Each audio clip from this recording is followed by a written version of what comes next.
நிலையில் கதை நேரம். இவள் பெயர் மாலா.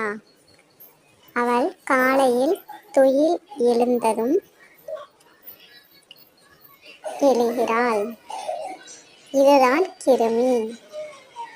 மாலாவின் கண்களுக்கு கிருமி தெரியாது. கிருமி மிகச் சிறியது. மாலா உடலை தாக்குவதற்கு கிருமி காத்து கொண்டிருக்கிறது.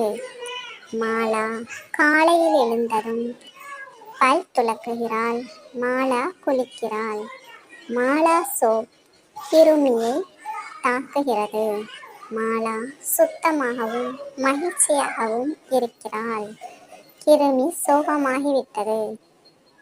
மாலா பள்ளிக்கு செல்கிறாள். பள்ளிக்கு சென்ற பின்னர் மாலா இடைவெளியின் போது கழிவறைக்கு செல்கிறாள்.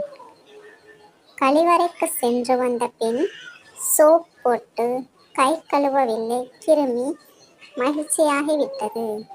மாலாவின் நகங்களுக்குள் கிருமி சென்று விட்டது.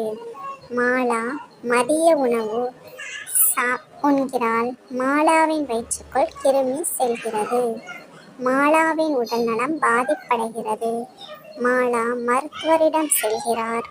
மருத்துவர் மாலாவிடம் சாப்பிடுவதற்கு முன்பும் கழிவறையை பயன்படுத்திய பின்பும் சோப் போட்டு கை கழுவ வேண்டும் என்று கூறினார்.